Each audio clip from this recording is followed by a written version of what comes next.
पाकिस्तान में एक बड़ी उथल-पुथल मची हुई है। आपको बता दें, कहा जा रहा है जिस तरीके से चल रही हैं चीजें, अचानक से शेयर बाजार भी लुढ़क गया है और आगे पाकिस्तान के अंदर क्या होने वाला है, क्योंकि पूरा का पूरा खेल पलटता हुआ नजर आ रहा है चुनावों में। जियोपॉलिटिक्स में इस वक्त बहुत कुछ चल रहा है। क्यों कहा जा रहा है कि इतिहास एक बार फिर से दोहराया जा सकता है, तो वहीं यूएनएससी में भारत के दोस्त रूस ने किया है खुलकर समर्थन। जियोपॉलिटिक्स में इस वक्त बहुत कुछ चल रहा है, जानने को आपको बहुत कुछ मिलेगा। आइए जानते हैं इन खबरों को विस्तार से। रूस ने एक बार फिर यूएनएससी में भारत की अस्थायी सदस्यता का समर्थन किया है। भारत के पुराने और भरोसेमंद सहयोगी रूस की ओर से कहा गया है कि इंडिया और ब्राजील की अस्थायी सीटों की मांग जायज है, वो इसका पूरी तरह समर्थन करता है। संयुक्त राष्ट्र में रूस के अस्थायी प्रतिनिधि गेनेडी गेटिलोव ने कहा कि यूएनएससी में सुधारों की बात की जा रही है, ऐसे में भारत को भी उचित स्थान दिलाने के लिए हम बड़ा प्रयास कर रहे हैं। गेटिलोव ने आगे कहा कि यूएनएससी की प्रभावशीलता बढ़ाने के लिए अफ्रीका, एशिया और लैटिन अमेरिका के प्रतिनिधित्व का विस्तार करना आवश्यक है। अगर विस्तार करने का निर्णय लिया जाता है तो ब्राजील और भारत मजबूत उम्मीदवार हैं। हम इन दोनों देशों को अस्थायी सदस्य बनाने के लिए समर्थन में रहेंगे। रूस की ओर से यूएनएससी में भारत की अस्थायी सदस्यता को लगातार समर्थन दिया जा रहा है। कई मौकों पर रूस की ओर से साफ तौर पर कहा गया कि यूएनएससी में भारत को भी अस्थायी सदस्य बनाया जाना चाहिए, क्योंकि भारत एशिया की एक अहम ताकत है। बीते साल रूसी विदेश मंत्री सर्गेई लावारोव ने भारत के विदेश मंत्री एस जयशंकर के साथ बैठक के दौरान कहा था कि उनका देश संयुक्त राष्ट्र सुरक्षा परिषद की अस्थायी सदस्यता के लिए भारत का समर्थन करता है। खैर, जहां एक तरफ ये सब कुछ हो रहा है, वहीं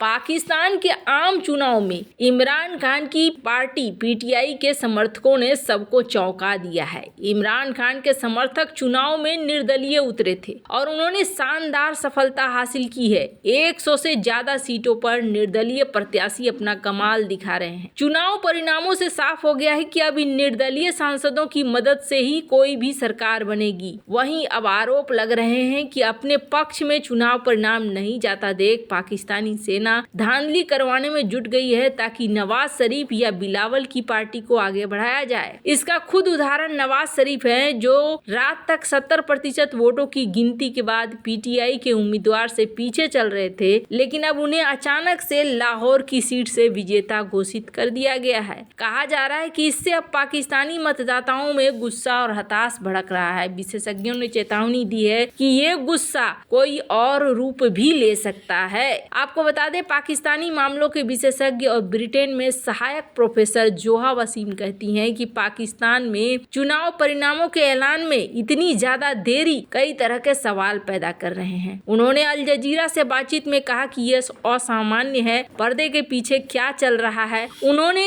संकेत दिया कि नवाज शरीफ सत्ता की ओर बढ़ रहे हैं, लेकिन अब उनको एक बड़ी चुनौती मिल गई है। वसीम ने कहा कि मैं समझती हूँ कि नवाज शरीफ या उनकी पार्टी इसकी अपेक्षा की होगी। यही वजह है कि वो रात से ही शांत थे, उन्हें अपनी जीत का पूरा भरोसा था, लेकिन ऐसा लगता है जैसे वोटर इसको लेकर इच्छुक नहीं है। एक अन्य विश्लेषक कहते हैं कि पाकिस्तानी सेना प्रमुख ने एक महत्वपूर्ण रणनीति पर काम किया। असीम मुनीर ने बहुत चालाकी से अंग्रेजों की तरफ फूट डालो और राज करो की चाल चली। उन्होंने इस चुनाव में केवल एक पार्टी को फेवर देने के बजाय कई चुगलखोर पैदा कर दिए। प्रत्येक ऐसे नेता सेना प्रमुख के लिए जासूस का काम करेंगे और उनके लिए काम करेंगे। इससे कोई भी प्रधानमंत्री बनेगा वो कमजोर होगा और सेना प्रमुख के पास पूरी सत्ता आ जाएगी। पाकिस्तानी मामलों के विशेषज्ञ माइकल कुगलमैन कहते हैं कि अगर अंतिम परिणाम में इमरान खान की पार्टी के जीत के अलावा कुछ भी आता है तो पीटीआई इसे स्वीकार नहीं करेगी। पीटीआई इसे धांधली ही कहेगी। उन्होंने कहा कि ऐसा साफ नजर आ रहा है कि इमरान खान को सत्ता नहीं मिलेगा और उसने इस पूरी प्रक्रिया में कहीं न कहीं हस्तक्षेप झेला है। अब परिणाम चाहे जो कुछ आए, इससे स्थिरता आने के बजाय पाकिस्तान को एक नए राजनीतिक संकट में धकेला जा सकता है। समाज में ज्यादा खाई बढ़ेगी जो पहले से ही बहुत अधिक है। इससे एक नई कानूनी लड़ाई शुरू हो सकती है। जनता में बहुत कुछ हो सकता है अगर ऐसा ही चलता रहा तो। खैर, अब यहाँ पर आने वाले जो कुछ घंटे हैं या फिर कुछ दिन हैं, ये बहुत ज्यादा महत्वपूर्ण हो जाएंगे, करेंगे, क्योंकि जिस हिसाब किताब से चीजें चल रही है उसे देखकर लग रहा है कि कई बड़ी चीजें यहाँ पर हुई है। पर आपको बता दें, इन सब के बीच में ना पाकिस्तान के शेयर मार्केट पर भी असर देखने को मिल रहा है। इमरान खान की पार्टी ने इस बार स्वतंत्र उम्मीदवारों का समर्थन कर दिया और जो रिजल्ट आए हैं उस रिजल्ट में एकदम से हड़बड़ाहट देखने को मिल रही है। आपको बता दें, कहा जा रहा है जो सूचकांक है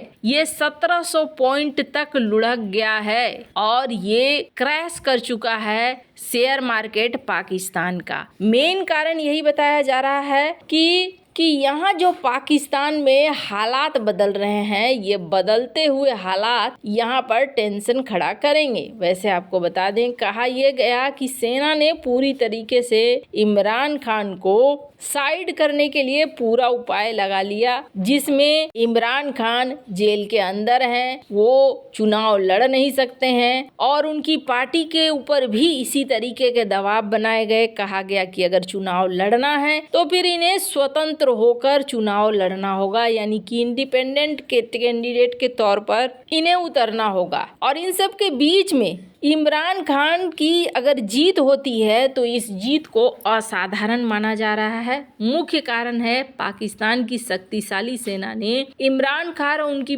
पीटीआई पार्टी के खिलाफ अपना जोर लगा दिया है। दशकों से सेना प्रत्यक्ष या अप्रत्यक्ष रूप से देश की राजनीति को नियंत्रित करती आई है। सेना पाकिस्तान की राजनीति की सबसे ताकतवर खिलाड़ी है।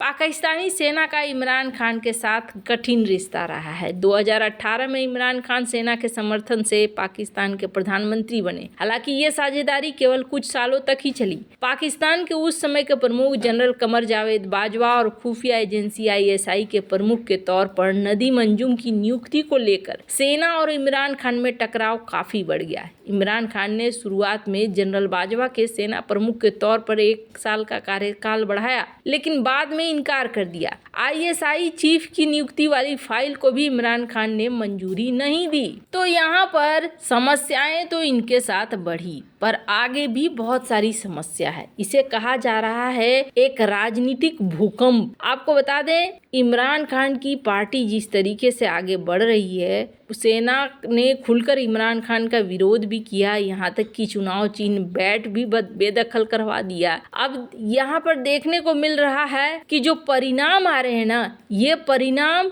राजनीतिक भूकंप है और ये चुनाव ट्रेंड इमरान खान के उम्मीदवारों के पक्ष में जा रहे हैं। उन्होंने कहा कि ये बहुत ही चौंकाने वाला है और एक तरह से सियासी भूकंप की तरह है। उन्होंने अल जजीरा से बातचीत में कहा कि अगर शुरुआती ट्रेंड सही है तो इमरान खान के जेल में रहने, बिना चुनाव निशान प्रचार की अनुमति नहीं मिलने के बाद भी PTI ने जो प्रदर्शन किया है वो प्रदर्शन असाधारण है और जनता ने भी यहाँ पर कोशिश यही की है। पर यहाँ देखने वाली बात होगा कि यहाँ सेना क्या करती है, सबसे बड़ी समस्या ये है। इसीलिए इसे कहा जा रहा है कि पूरा मार्केट अनसर्टेन है, पता नहीं है आगे क्या होगा। वैसे आपको क्या लगता है, कमेंट कर जरूर बताएं। जल्द मिलते हैं अगले वीडियो में नई खबर के साथ।